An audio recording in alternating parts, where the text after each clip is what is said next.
you. Flip a doujin in the bed, I'm reading manga till it's 2. Tell me that you love a sip, I go, I'm knowing that's true. Cause you acting all moe and vanilla in my view. So this is for them waifus, straight 2D flex in my life, fool. If you fuck with hentai, you my dude. Let the beat right out, keep it nice and smooth, yo. Hello? Yeah, I got a question. Do you really... Oh, you want to just drink it? Clink them. This is really good. It's really good. A lot of... Oh, wow. The aftertaste is nice. It reminds me a lot of Left Hand's, that thing that I couldn't get for us. Okay. The one that I tried to find, but I couldn't find. Yeah. It reminds me a lot of the stuff that they do, because they're kind of like dark, stout sort of people. Like that's their specialty. And that's my favorite type of beer. So it's all compounding into this one thing. It really feels like an all-in-one. Like I've had a lot of these flavors from a lot of different like porters. Well, yeah, it's got like a little bit of chocolate. It's like it's dark, but not like too rich. It still tastes like beer. It's not like a dessert. Yeah, but it's still got like just a little hint of coffee, and it's just fantastic. This is like the best beer we've had on the show. Yeah, I really like the nitro stouts, but this is like I'd have to have them next to each other to decide. But this is awesome. This is fucking dope. Okay, dude. we're going. So why don't we just start with what we're drinking? Okay. Oh gosh. So well, this is the Dabbit. We haven't. Well, okay. One second. Hey guys, this is the weeabooze anime podcast. We're some of the most. That's not our thing anymore. We're drinking the Duck Rabbit. I'm Kyle. I'm Hunter. This is, the Duck Rabbit, dark beer specialist Baltic porter. I called it the Dabbit and then said Dab Life, and Kyle looked at me like he wanted to hit me. So Yeah. It's seriously fantastic. Like, I think you already heard our thing about it. Yeah, I mean, But goddamn. this is like truly amazing, and it's not very often that you can really drink something and immediately say that, but like Yeah, we took a sip and we're like, goddamn.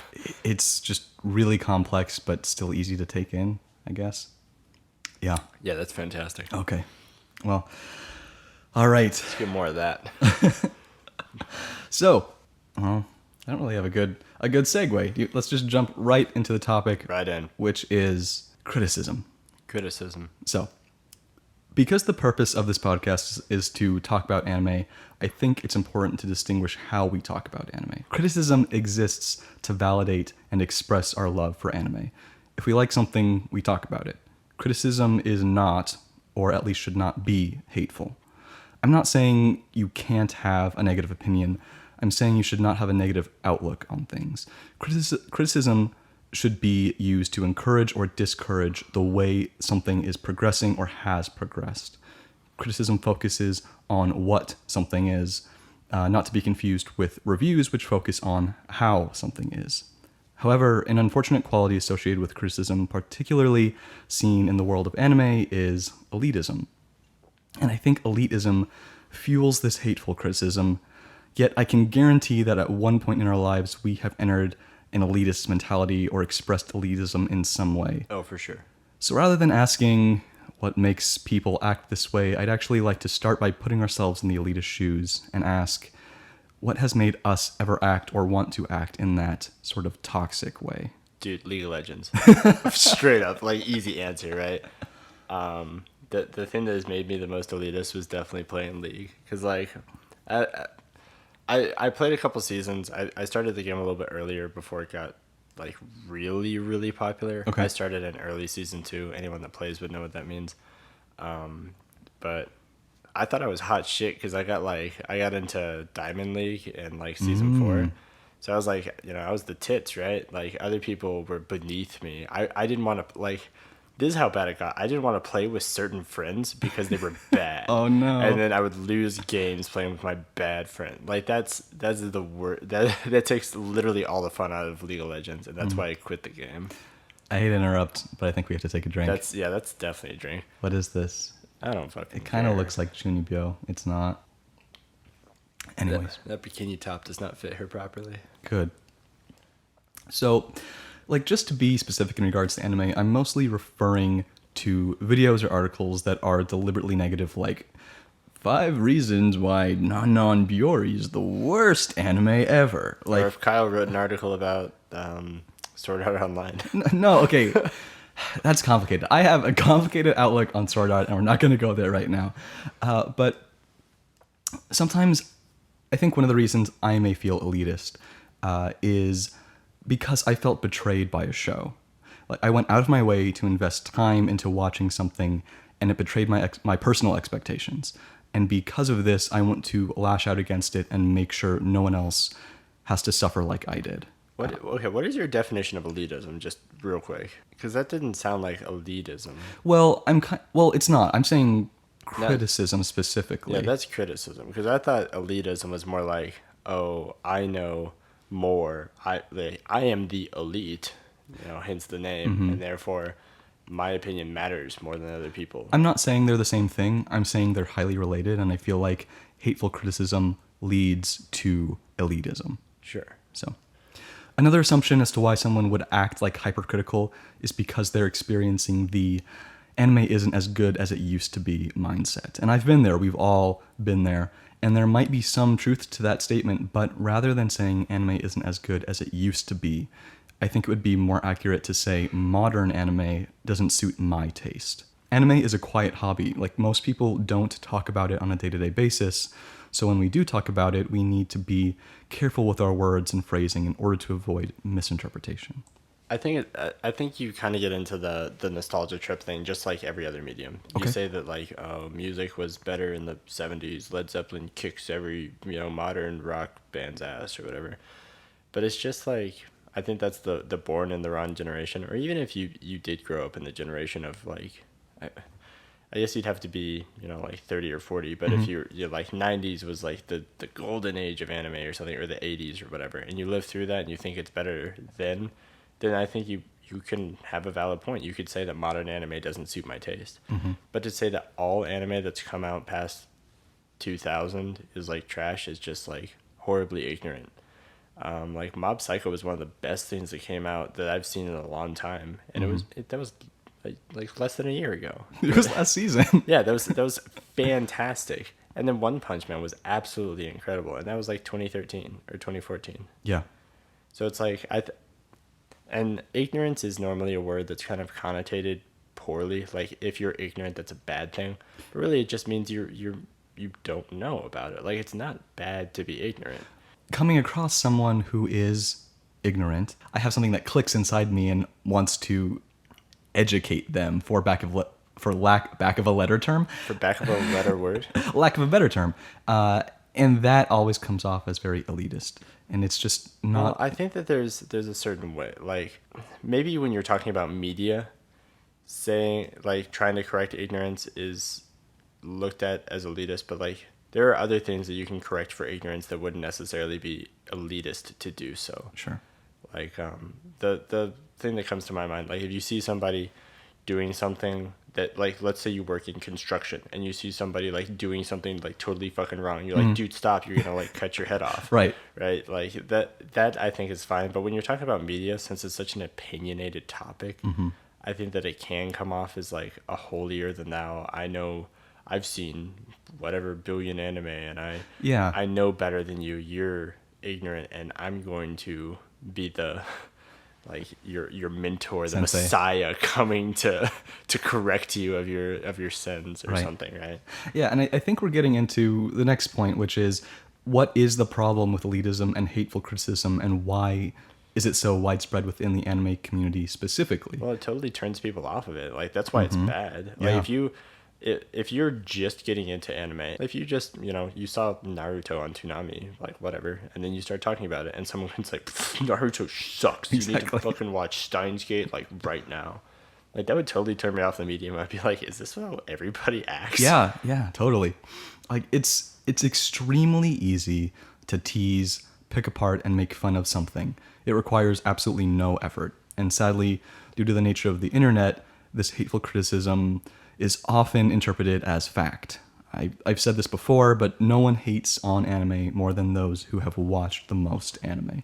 Like, you are far more likely to hear about when someone does not like an anime than when someone does. And I'm not saying it's wrong to voice that you dislike certain qualities about an anime, but don't do it in a way that makes the viewer feel bad for liking it.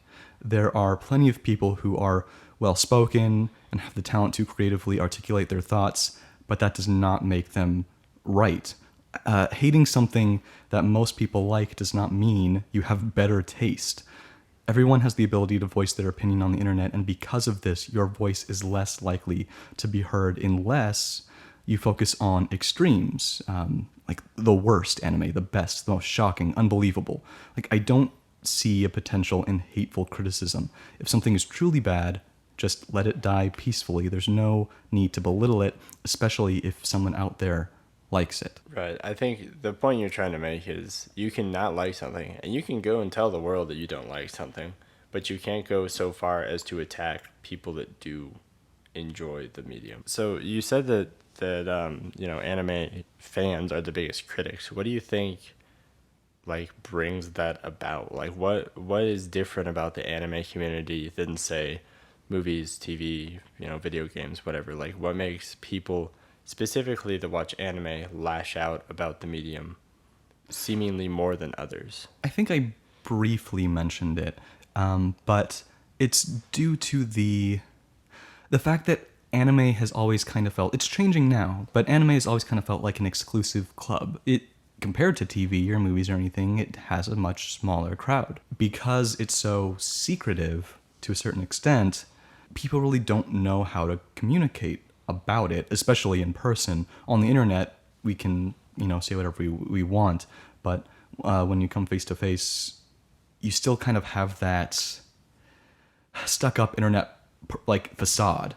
And so you're saying that because, now this is a horrible overgeneralization. Go for it.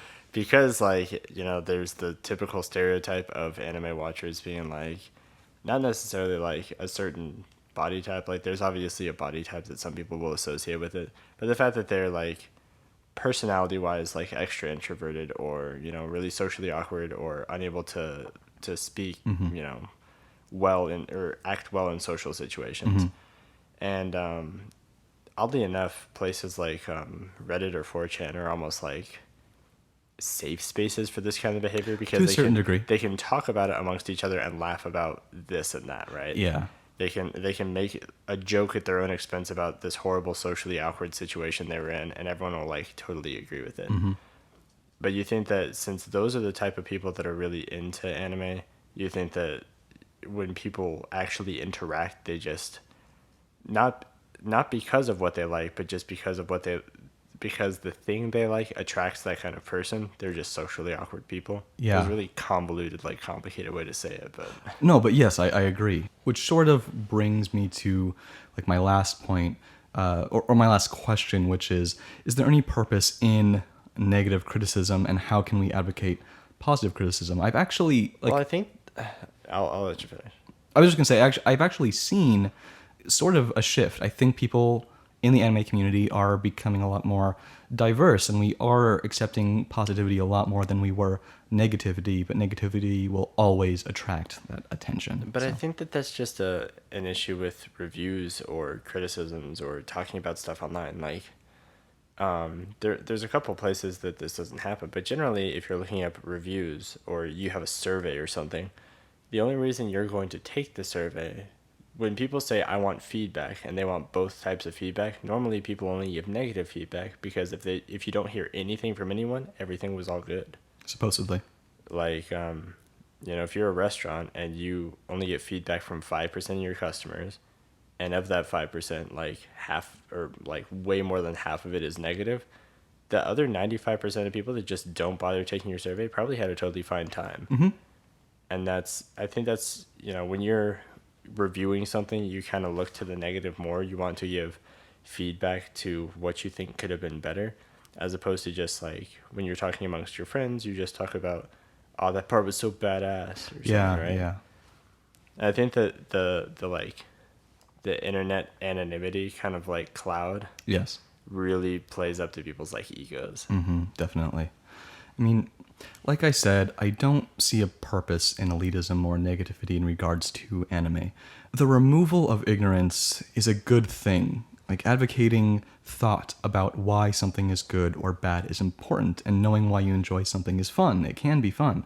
You won't find any of that in a video titled why Tokyo Ghoul sucks. I mean, it's just so stupid. I can't help but laugh. That's like that's a really clickbaity thing. Exactly. Or have you seen people that do both? These are actually kind of interesting to see the differences. But they'll have 2 videos that release within like a day of each other. And the first is 5 reasons Gurren Lagann is the worst anime in the world. 5 reasons Gurren Lagann is the best anime in the world. I haven't seen that. I'm not sure if they do it with anime, but other like guitars and like cars and stuff, people do these types of videos. But it's like, why don't you just combine those videos and just talk about it, right? Exactly. I mean, that's really interesting. Aside from YouTube giving you ad revenue for both videos separately. Yeah, maybe. But like I wouldn't mind doing something like that, doing a positive and negative outlook on something. Yeah, that's compare and contrast. Yeah, right exactly. There.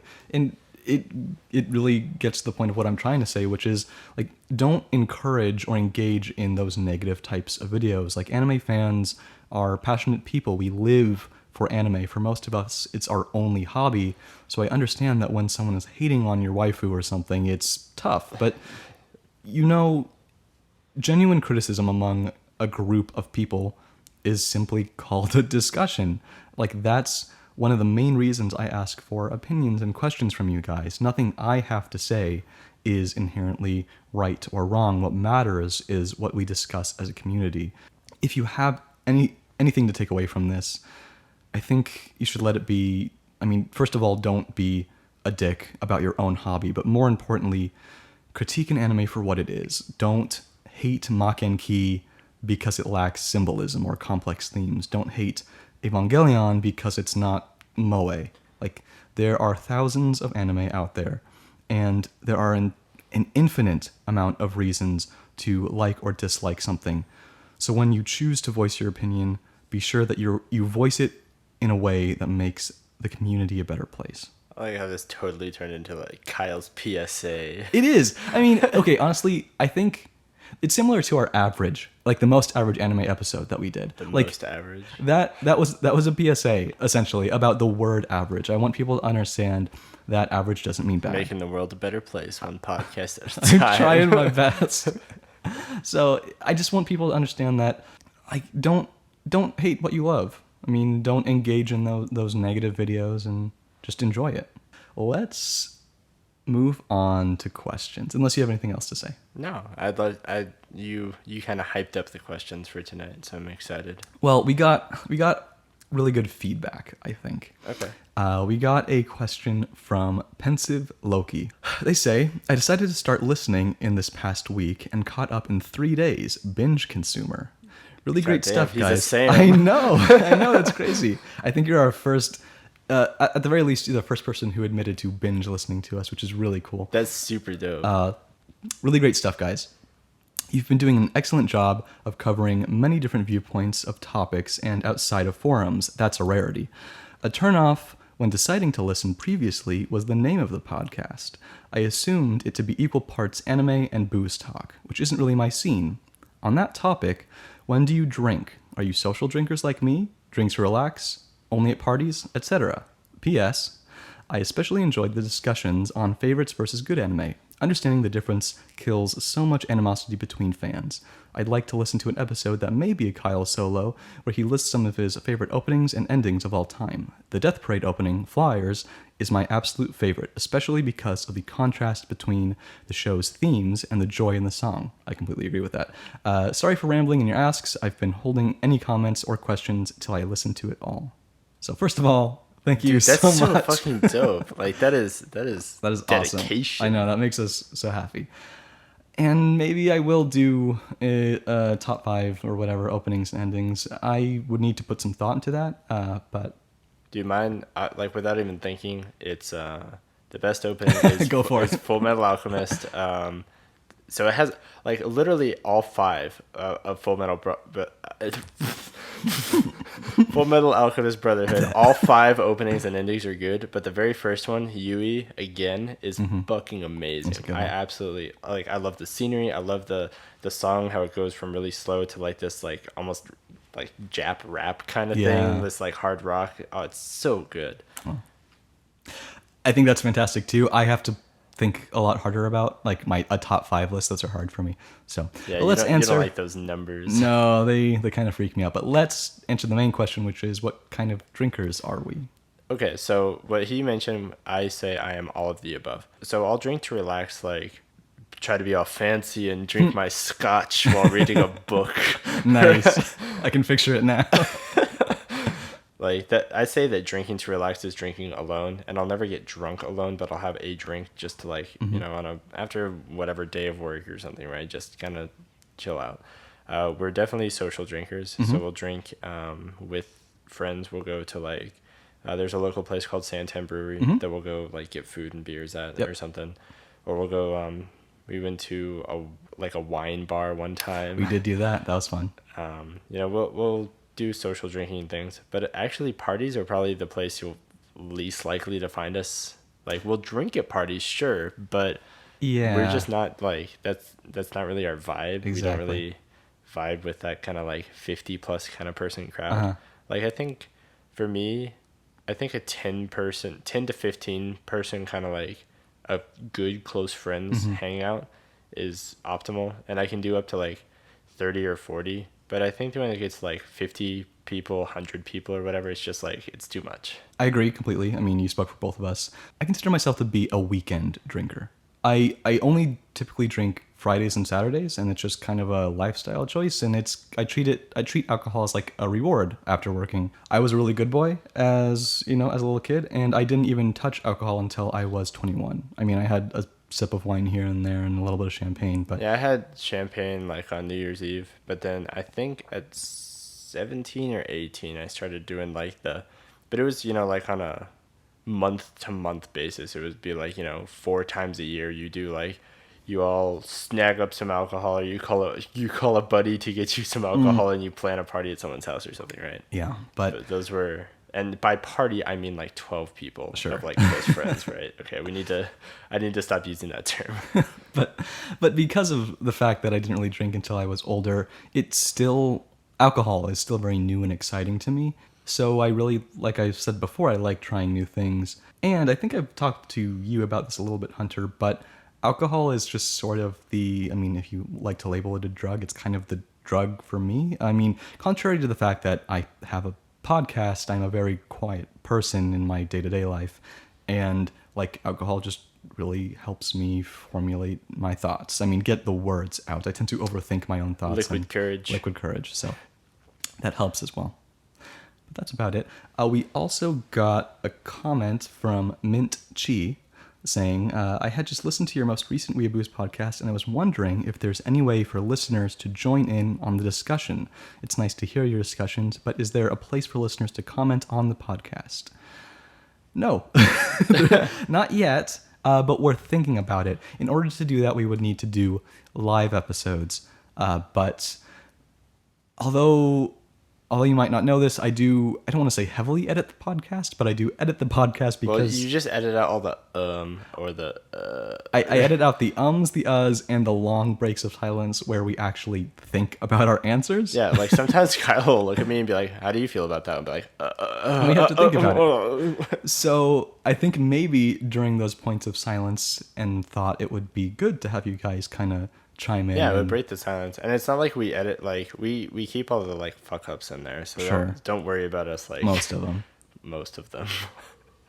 Yeah, it's not heavily edited, but yeah, we just don't know of a way to do that yet. I don't imagine it would be too hard, but we'll definitely keep that in mind. I do that. I think the easiest way, quote unquote, would be to keep this setup as is, do a Twitch stream. Probably.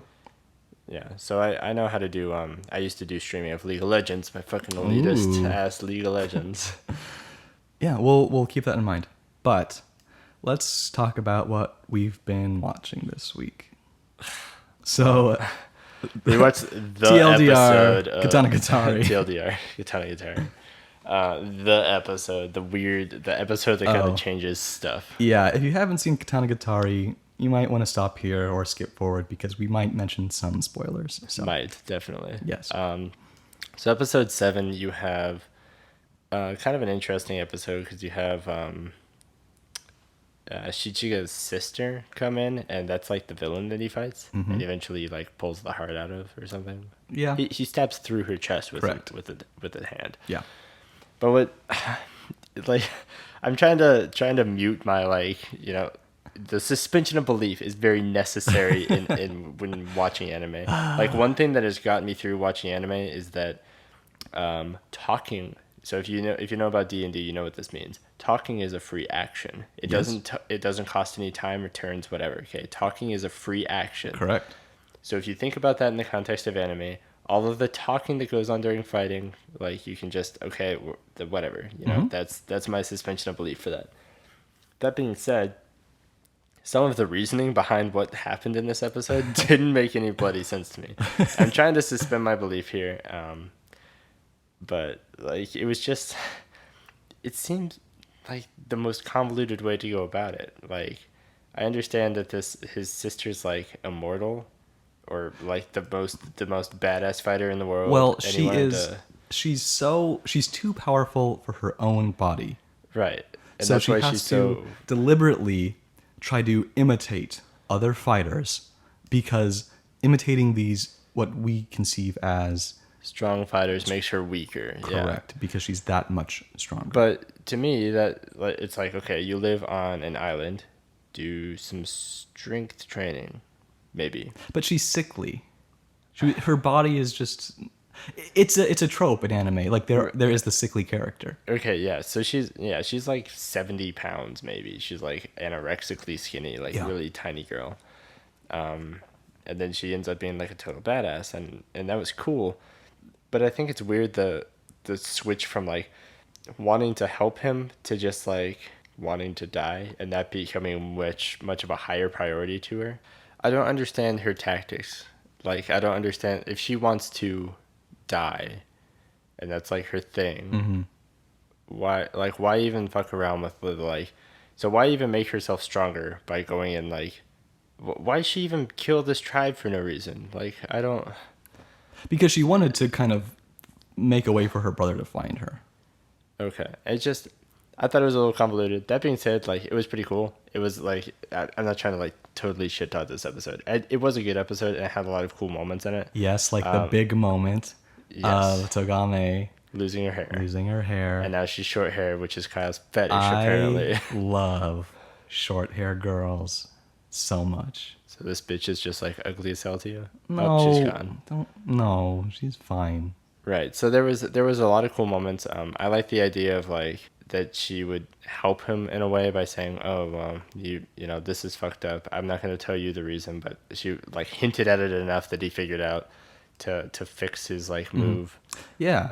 I thought that was cool. So it's like, it is the weird combination of helping you by it's like tough love. And she's really becoming like Shichika's swordsman. She's learning how to control him by being a strategist, so to speak, in her own words. The candle thing was really cool. Yeah. Like, I thought that was a clever way to beat the site. I was wondering how they're going to do it. And that's what brings us kind of back full circle to what made the first 4 episodes so cool, is that it would be some sort of impenetrable something, and then there would be a cool idea right that kind of beats it in some roundabout way. So we're getting back to where it's cool, but there was some confusing stuff that I still need to get to terms with, I guess. Well, once again, Rakugo is just amazing. I mean, it's really a masterpiece. Every single episode has so much weight and severity to it. I mean, there's not a single wasted line, not a single wasted moment of animation. Everything has such a strong purpose, and I don't want to get into specifics because it's airing, but maybe when it does end, I will do I'll think about doing a review for it, if you're interested in that. But that is really the most outstanding thing this season. I mean, there's a few other good things, but please keep sending us questions or opinions on anime you're watching. You can send questions to us anywhere. We're at theweeabooze on Twitter, theweeabooze@gmail.com. I'm Secret Otaku on Tumblr, or just leave a comment on wherever, or just leave a comment on wherever you listen to, and I'll find it. Also, follow us on Instagram if you want to see us and what we're drinking.